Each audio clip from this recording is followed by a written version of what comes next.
mapalitan. Oo. Actually, ganito ha. Ito mga kababayan, gusto ko lang pong i-explain sa inyo. Patungkol po ito kay Congressman Erwin Tulfo. Mga kababayan, i-clarify ko lang po. Si Congressman Erwin Tulfo, sa mga nagtatanong bakit hindi pumirma sa impeachment ni Sara, so kampi ba siya? Hindi po siya kampi. Ang ginawa lang kasi ni Congressman Erwin Tulfo patas. Hindi ko siya pinagtanggol dito, i-explain ko lang. Maskin si Camille Villar hindi naman pumirma. Maraming Tulfo ang hindi pumirma. Actually, anak lang yata ni Raffy Tulfo, si Ralph ang pumirma. Actually, si Raffy Tulfo, hindi pa natin malaman kasi senador. Hindi po pumirma si Erwin Tulfo sa impeachment ni Sara. Bakit? Kasi tumatakbo siyang senador. Ngayon, kapag tumakbo siyang senador at manalo, alam naman natin na sure ball talaga yan, pasok. Manalo, ngayon, sila yung isa or siya yung isa sa maglilitis niyan sa Senado. Di ba? Anak at asawa ni Raffy Tulfo pumirma, sabi ni Ma'am Risa Morta. So, hindi porket hindi pumirma si Erwin Tulfo ay makasara na siya. Hindi, kung tutuusin na, si Erwin Tulfo patas lang. Hindi siya pumipirma, bakit? Pag nanalo kasi siyang senador, siya din ang isa sa tatayo at maglilitis ng impeachment na yan. Kasi June pa eh. June pa babalik. Fair lang si Congressman Erwin Tulfo. Yun ang katotohanan. Hindi porket, ito sa totoo lang ha, sa totoo lang, kung ang mga Tulfo maka Duterte, ako na nagsabi sa inyo, edi sana pinagtanggol nila si Sara. Ni utot ni hinga nila, wala nga kayo marinig eh. Alam niyo ang kadahilanan dyan, doon ko napansin yan yung pagkawala ng gana ng pagsuporta ng mga Tulfo sa mga Duterte simula nung binastos ni Sara si Raffy Tulfo sa Senado. Oo. Kasi ang sabi kasi ni Sara doon, instead na magngaw-ngaw si Tulfo, senador naman siya, gumawa siya ng batas, bakit hindi na lang niya gawing batas yung ningangaw-ngaw niya?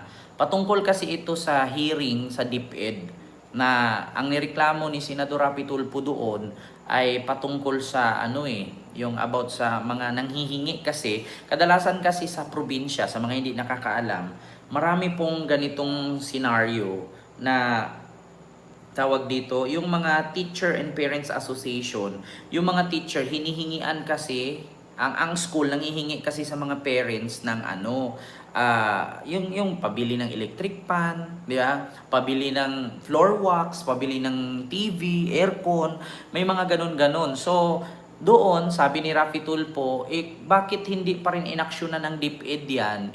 Alam naman natin na naisabatas na yan at pinagbabawal na sa DepEd yan. Yung panghihingi ng contribution ng mga teacher, ambag-ambagan. Oo, so yun ang sinabi ni Senador Raffy Tulfo. Alam niyo yung sagot ni Sara, instead na ingak-ngak mo yan, ingawa mo yan dyan, senador ka naman, gawin mo na lang batas yan. Ngayon, nabuisit si Raffy Tulfo, bumalik, pagkasunod hearing, may bit-bit na napakahabang papel.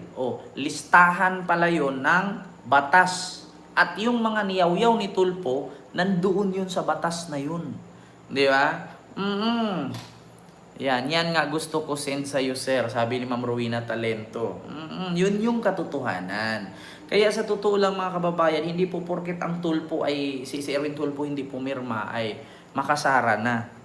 Pamangkin nga niya, asawa ni Raffy Tulfo pumirma. So means to say, gusto nila ma-impeach si Sara. Kasi hindi naman po pwedeng pipirma si Ralph doon at saka yung asawa ni Senador Raffy Tulfo kung hindi nag-uusap yung pamilya na yan. Hindi naman natin pwedeng sabihin hindi nag-uusap yan.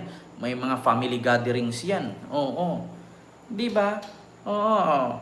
Yun ang sabi ni Sara na instead na magngak-ngak ka dyan, gawin mong batas. Ano pang gagawing batas ni Tulfo? Ibatas na nga. My first time using Trip.com. How is it different from other apps? Step 1.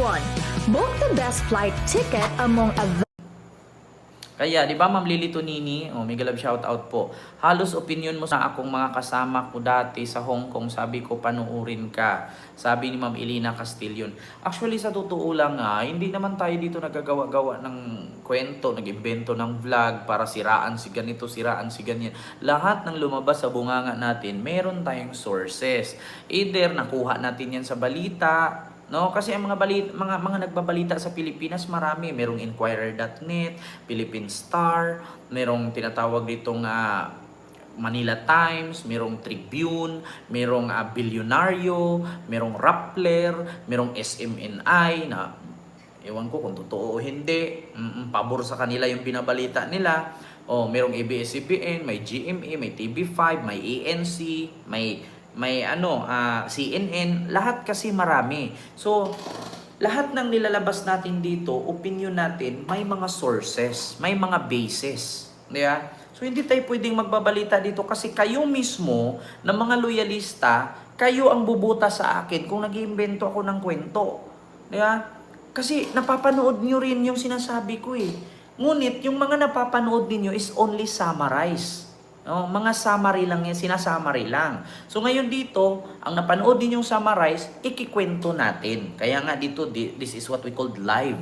So ikikwento natin. Katulad lang nito, sabi ko na ang warrant ni Digong at ng kanyang mga alipores malapit na.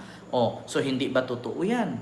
Oh, Philippines Adventure, mega love shout out ni Kitch, mega love shout out. Friend kong OFW sa UAE, dati maka Duterte, pero nung umpisa na i-share ko vlog mo, ayaw na niya kay Duterte. Napasupport naman daw siya sa Duterte dahil natulungan sila makaalis. Actually, karapatan po talaga ng gobyerno ang tulungan ang mga OFW yung umalis. Karapatan ng OFW. Salamat Sir Oranbo, 94.3 sa $4. Thank you so much po. No, sir ba or ma'am? Thank you so much po sa inyo dyan. Oo, noong araw may Nutriban pero mura lang. Dapat yan ang itinda sa school para masustansya yung kinakain ng mga bata. Hindi mga chicheria ang kanilang paninda sa mga room. Sabi ni Ma'am Lilia Ribostes. Diba? Oo. Kaya ngayon mga kababayan, katulad dito sa sinasabi ko na ang warrant ni Digong malapit na kasi nga nahatulan pong guilty, no, for crimes against humanity doon sa International People's Tribunal ng pagdating sa extrajudicial killings at sa war on drugs. So nahatulan pong guilty not only Digong but also his alipores, no? Pag sinabi nating alipores, yung mga kaalyado niya noon, yung mga kasama niya, si Bongo, si Bato, kung sino pa yung mga generals nasangkot doon sa war on drugs at sa kanyang AGK or extrajudicial killings. So actually napatunayan siguro kasi andoon si Matubato at si Las Cañas eh. Oo. So ito po mga kababayan, gusto kong ipakita sa inyo na guilty si Duterte. Kaya sabi ko sa inyo mga kababayan, hindi tayo dito pwede magbalita ng fake news.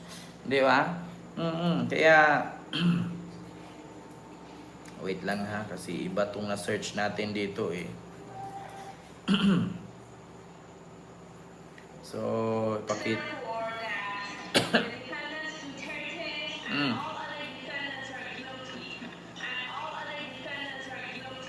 Crimes against humanity, war crimes and violations of law and legal instruments referred to in this indictment. This is the verdict of the International People's Tribunal against President Rodrigo Duterte. Based on the testimonies presented before the court, the president is guilty of human rights violations in line with the alleged extrajudicial killings in relation to his campaign against illegal drugs and political persecution of some activists. Therefore, So yun po, klarong-klaro mga kababayan, and thank you